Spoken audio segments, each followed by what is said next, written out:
تہجد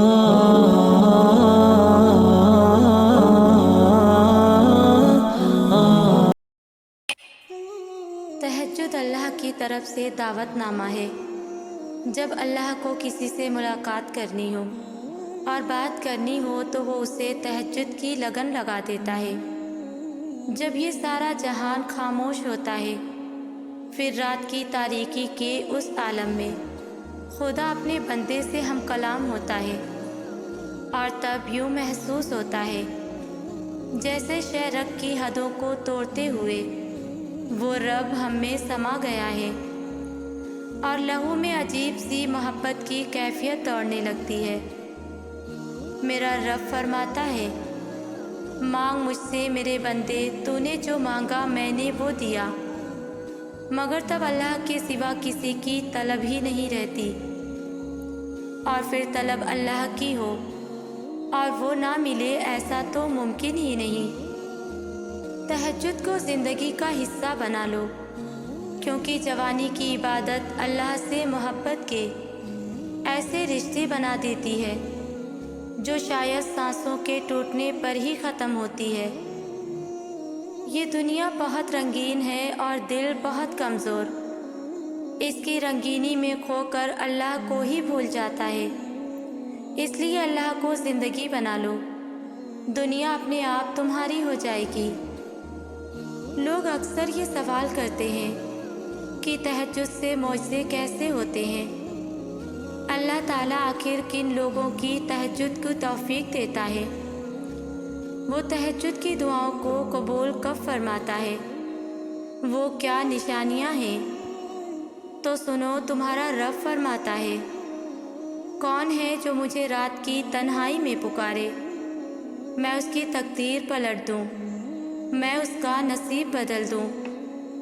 کون ہے جو مجھ سے سوال کرے، میں اس کو عطا کروں۔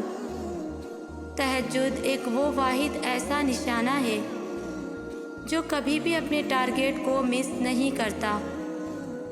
رات کی تاریکی اللہ پر یقین رکھنے والوں کے لیے وہ روشنی ہے جو معجزات کی راہ دکھاتی ہے۔ اور اگر تمہارا دل یہ گمان کرتا ہے کہ یہ کب اور کیسے ہوگا، تو جان رکھو کہ وہ عرش کے خزانوں کا مالک کن کی طاقت رکھنے کے باوجود بھی اگر تمہیں آزما رہا ہے تو سمجھ لو کہ اس دیری کے پیچھے بھی کوئی حکمت پوشیدہ ہے۔ یاد رکھو، بہت سی دعائیں اور اس کے پازیٹیو امپیکٹ ہم بہت جلدی بازی میں ضائع کر دیتے ہیں، اور تم یہ نہیں جان پاتے کہ جب دعا فیصلہ کن مراحل میں داخل ہوتی ہے تو وہ تقدیروں کو بھی پلٹا کے رکھ دیتی ہیں۔ اللہ فرماتا ہے، دل شکستہ نہ ہو اور نہ ہی غم کرو، کیونکہ یہ وقت تم پر اس لیے لایا گیا کہ تم میں سے سچے مومن کون ہیں۔ یاد رکھو، جس طرح دل کا خالق کے دل سے گہرا تعلق ہے، بالکل اسی طرح تہجد کا وقت خالق کائنات سے گہرا تعلق ہے۔ اس وقت وہ رب اپنی رحمت کے ساتھ متوجہ ہو کر تمہیں خود سے قریب کر کے تمہاری فریاد کو بڑی غور سے سنتا ہے، کیونکہ تہجد تو ہے ہی عطاؤں کا دروازہ، تہجد تو ہے ہی ہر مسئلے کا آخری حل اور کن کا آغاز ہے۔ نبی کریم صلی اللہ علیہ وسلم نے فرمایا، اللہ فرماتا ہے، اے ابن آدم، تو میری عبادت کے لیے یکسو ہو جا تو میں تیرا سینہ بے نیازی سے بھر دوں گا اور تیری محتاجی دور کر دوں گا اور تیری دعا کو قبول فرماؤں گا۔ سنو، جب تم دن رات اس طرح پریشانی میں رہتے ہو کہ آخر اللہ میری دعا قبول کب کرے گا، تو سنو، اللہ فرماتا ہے، خود کو ہرگز کمزور نہ پڑنے دو، اللہ ساری باتیں سنتا ہے اور وہ نہایت باخبر ہے۔ یاد رکھو، اللہ کے انسان کے ساتھ اتنا ڈیفرنٹ اور اتنا انر والا تعلق ہے نا، کہ جب تم تہجد کے وقت اس کے آگے روتے ہو وہ تمہارے آنسو اتنے قیمتی رکھتا ہے کہ یقین کرو پھر وہ ایسی تقدیریں بدلتا ہے کہ انسان کی خود کی عقل حیران رہ جائے۔ اللہ فرماتا ہے اور تیرا رب تجھے بھولنے والا نہیں۔ تمہاری حاجتوں اور تمہاری ضرورتوں کا پورا کرنا، تمہاری قسمت کا بگڑنا اور سنورنا سب اللہ کے اختیار میں ہے، لہٰذا تمہارا اس کے آگے جھکنا اور اس سے مدد طلب کرنا تمہارا عین تقاضا ہے۔ یاد رکھو رب کی طرف سے تہجد میں سکون ملنا قبولیت کی بڑی خاص نشانی ہے۔ جب لگے کہ دامن خالی ہے اور امیدیں تم نے ہاری ہے، بس کچھ مت کرنا، صرف خاموشی سے سجدہ تہجد لگانا۔ وہ تم کو راہ دکھائے گا، وہ تمہاری بگڑی بنائے گا، وہ تمہاری قسمت کو پلٹائے گا اور تمہارا خالی دامن بھر جائے گا۔ قبولیت کی ایک نشانی تو یہ بھی ہے کہ جب تم زمانے کے آگے جھکنے کے بجائے، در در جھولی پھیلانے کے بجائے، لوگوں کے آگے گرنے کے بجائے، اس عظیم رب پر یقین رکھ کر صرف اسی کے آگے جھکتے ہو، راتوں میں اٹھ کر اسے مناتے ہو، تو جان لو کہ بہت جلد اللہ تم پر اپنا کرم فرمانے والا ہے۔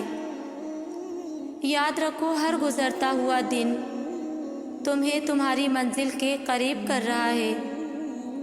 چہچہاتی خوشیوں سے تمہارا وہ حسین آنگن تمہارا بھی منتظر ہے، کیونکہ عین ممکن ہے کہ اب یہ طویل آزمائش اختتام پذیر ہونے کو ہو اور تمہاری منزل 2 قدم کے فاصلے پر ہو، اور اس کے کن سے تمہاری خوشیوں کا وہ حسین دروازہ کھلنے ہی والا ہو، جن خوشیوں کو تم نے تہجد میں سجدہ ریز ہو کر مانگا تھا۔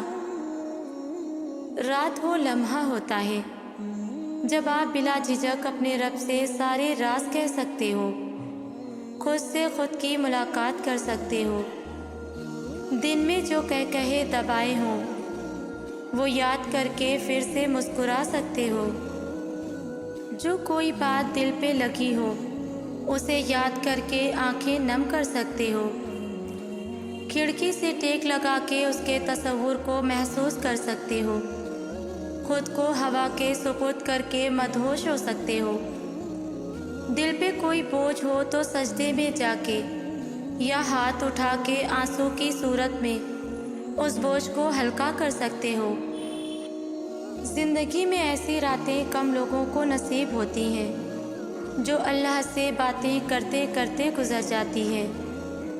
جواب بھلے ہی نہیں مل رہا ہوتا، لیکن یہ دل ہے نا، یہ بتا دیتا ہے سب۔ جب اللہ پاک ہماری طرف متوجہ ہوتے ہیں نا، اس وقت دل بہت پرسکون رہتا ہے، بہت ہی زیادہ پرسکون۔ ایک عام سی بات بھی اللہ کو بتاتے وقت آنکھوں سے آنسو آنے لگتے ہیں۔ ایسا محسوس ہوتا ہے کہ اللہ سن رہا ہے، اللہ ہمیں دیکھ رہا ہے۔ کچھ بھی پریشان کرے تو دعا مانگا کرو، دعائیں اللہ تک پہنچ جاتی ہیں اور قبولیت کے لیے اپنا راستہ بنا لیتی ہیں۔ تہجد میں کچھ تو خاص ہے، تبھی میرے اللہ نے اس کو اتنی فضیلت والی عبادت کہا ہے۔ کچھ تو خاص ہے، تبھی اللہ اپنی اس عبادت کے لیے پہلے آسمان پہ آتا ہے۔ کچھ تو خاص ہے، تبھی اللہ کسی کسی کو چنتا ہے اور جن کو چن لیتا ہے پھر اس کے لیے معجزے کرتا ہے۔ تم اس رب کے لاڈلے ہو نا، تم جانتے ہو کہ وہ تم سے بہت محبت کرتا ہے، تمہیں اکثر مصائب سے بچا لیتا ہے، مگر تمہاری ایک دعا ہے جو اب تک قبول نہیں ہوئی، جو تمہارے دل سے جاتی بھی نہیں، تو سنو وہ دعا لاڈلی نماز سے پوری ہو جائے گی۔ تم جانتے ہو نا لاڈلی نماز تہجد ہے، تو اس کے لیے پڑھا کرو تہجد، اور پھر تم دیکھنا کیسے معجزات ہوتے ہیں۔ میری دعا ہے کہ اللہ تعالیٰ آپ کی مانگی ایک ایک دعا پر اپنا کن فرما دے۔ آمین۔